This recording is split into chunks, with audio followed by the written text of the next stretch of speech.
internacionales. Muy buenos días estudiantes, mucho gusto saludarlos. Hoy como costumbre les traemos varias información importante para compartir con ustedes. Empezamos. Hoy les presentaremos un podcast hecho por un equipo de trabajo sobre un análisis de lo que está pasando en China con el fútbol mediante los procesos globalizadores, de por qué está implementando el fútbol y en qué le podría ayudar, por qué China se está volviendo tan popular en el fútbol y por qué el fútbol es un efecto globalizador. Acá van con mis compañeros para que les expliquen qué está pasando con esto. Vea que estaba leyendo acá un artículo. Dice la popularidad del fútbol en China está aumentando resto gracias como unas medidas que había tomado el presidente. Mírate que sí, yo también había estado leyendo algo sobre eso. Leí incluso un artículo donde decía que el fútbol ahorita era política nacional en el sector y en el ámbito de China. O sea, fue algo que el presidente implementó porque se puso a analizar su panorama mundial y decía como, hey, lo que pasa, somos la segunda potencia mundial y no manejamos un efecto tan globalizador como lo es el fútbol. Es algo que mueve masas y que el 50% de la población mundial son fanáticos al fútbol, a verlo, a jugarlo, y es algo que escandaliza a un país como China que no practique mucho el fútbol. Es algo que no lo inmerse como en esa moda del fútbol como tal.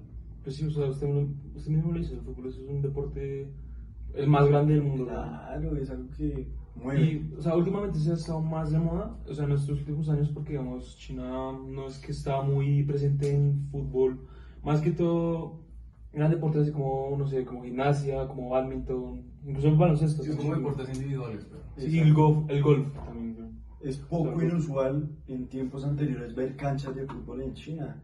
Por ejemplo, ahorita con la política, como lo decías vos, es más recurrente de pronto ver en los colegios. Sí, que habían metido como esto de canchas en los colegios. Es pues lo que usted dijo, ¿no? Que es como una política. Entonces como que habían metido, bueno, implementado la de canchas y cosas así. Re chimba. De hecho hay un colegio re grande de eso, que es como de 50 canchas, una vaina así. Sí, como la escuela, una escuela más grande de fútbol, sí, exacto. Y es algo que es muy positivo para ellos, pero tiene un gran problema. No, marica, ¿y sabe qué?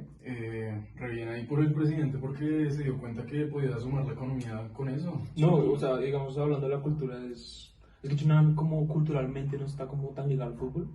Entonces, ese golpe que dio el presidente de incentivar más el fútbol, yo creo que ayudará tanto económicamente a la población como a la economía, como estamos diciendo.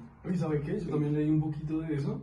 Y se supone que una parte del fútbol, por decirlo así, fue creada en China. Hace como 2500 años hacían como unas vueltas ahí raras. Es como un deporte parecido, que lo jugaban en los parques. Pero no se tomó como cultura. Exacto. Y ahí el problema, que hoy en día es muy difícil implementar de pronto la competencia en, digamos, los entornos chinos, y es lo que busca el presidente, de pronto sí, exportando sus pelados pequeños a otros países para que adquieran como ese sentido de pertenencia por la competencia. Y digamos, muchos equipos chinos, digamos, no sé, alguno que sea reconocido, va como a comprar jugadores extranjeros, claro, en vez de hacerlos de su país. Entonces creo que se está incentivando más a crearlos que a... Y eso le da riqueza, le da mucha riqueza en conocimiento, y es algo que aporta no solo a la cultura, sino también de pronto al deporte y a la economía del país mismo, traer figuras de afuera. Digamos, como que en el tema de la globalización, aparte de lo que dijo Samuel, también ha comprado, digamos, muchos jugadores extranjeros, por decirlo así, famosos,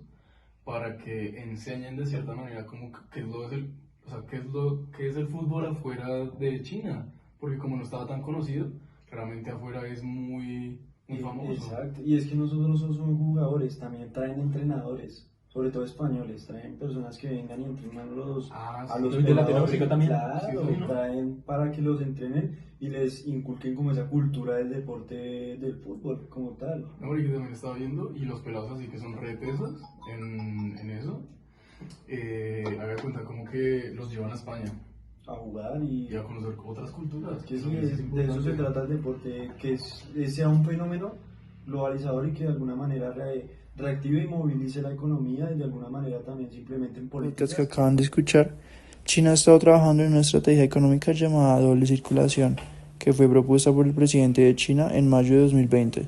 Esta estrategia se basa en dos componentes: la circulación interna, que se refiere a la actividad económica interna, y la circulación externa, que se refiere a los vínculos que China tiene con el extranjero.